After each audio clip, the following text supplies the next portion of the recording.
l'archevêque Carlo Maria Vigano a accusé le pape François d'avoir dissimulé le comportement inapproprié du cardinal Theodore McCarrick.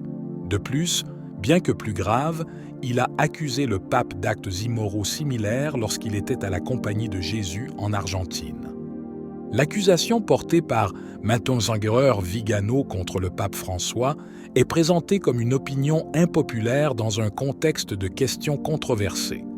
Mgr Vigano a porté une accusation très grave contre le pape, mais n'a fourni aucune preuve concrète pour étayer ses déclarations. Cela soulève des questions éthiques et morales d'une grande importance.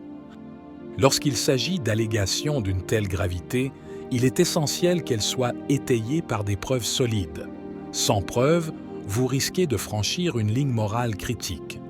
Même si l'accusation était vraie, le manque de preuves rend difficile la justification éthique de sa propagation.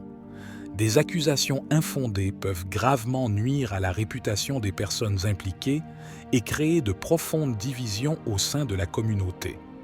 Mgr Vigano a lancé cette accusation à un moment où l'information se propage rapidement et peut influencer de manière significative l'opinion publique.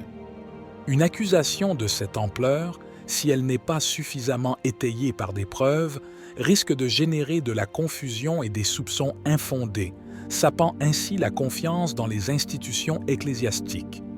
Il est donc crucial de traiter ces questions avec sérieux et responsabilité en veillant à ce que chaque allégation soit bien documentée et vérifiable. Mgr Vigano a publié une déclaration accusant le pape François d'avoir commis de graves méfaits. Selon Vigano, le pape François est impliqué dans des activités immorales similaires à celles attribuées au cardinal McCarrick.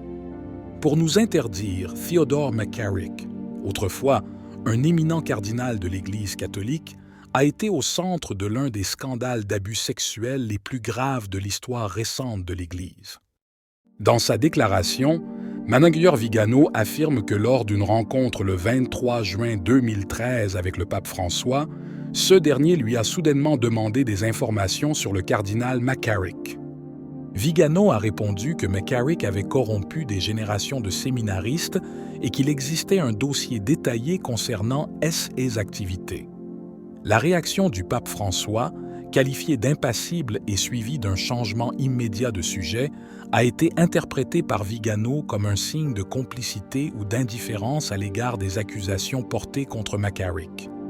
Vigano a déclaré que le pape François savait depuis le 23 juin 2013 que McCarrick était un prédateur en série, mais malgré cela, il l'a dissimulé jusqu'à ce qu'il soit contraint d'agir en 2018 en raison d'une enquête de l'archidiocèse de New York qui a révélé les allégations d'agression sexuelle, abus sur mineurs crédibles. Vigano affirme également que le pape François lui-même a commis des actes similaires à ceux de McCarrick lorsqu'il était maître des novices de la Compagnie de Jésus en Argentine. Cette affirmation s'appuie sur des confidences reçues d'un ancien novice. Toutefois, ces déclarations n'étaient étayées par aucune preuve concrète, ce qui soulève de nouveaux doutes quant à la véracité des allégations. Vigano critique également le comportement du pape François concernant la gestion des membres du clergé accusés de comportements inappropriés.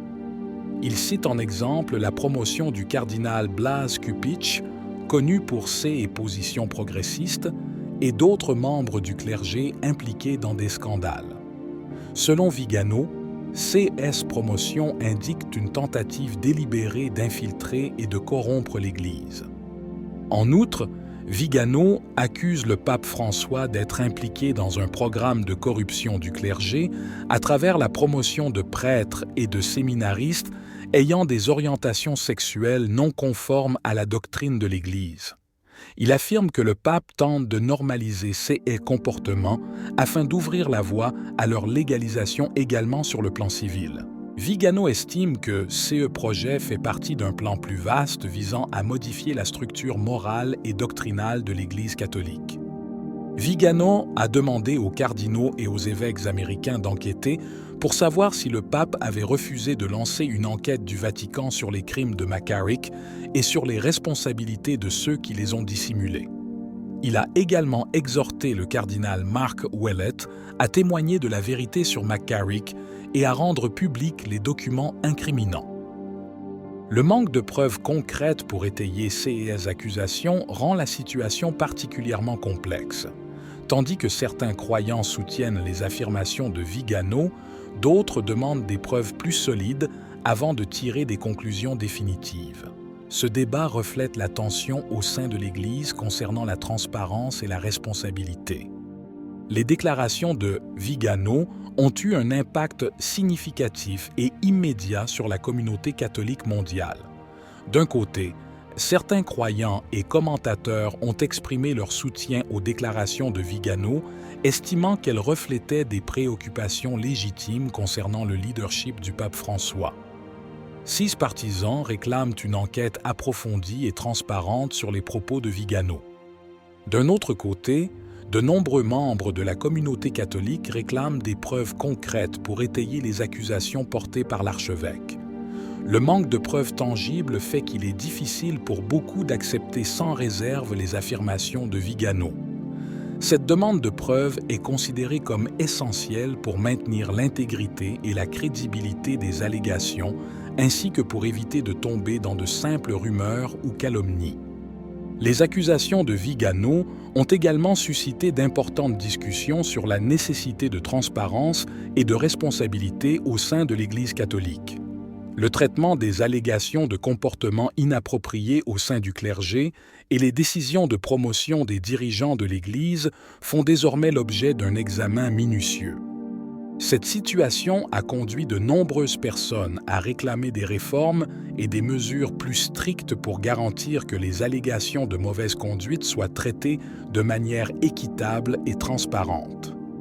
Je vous le rappelle, avant d'exprimer un avis, il est essentiel d'être bien informé.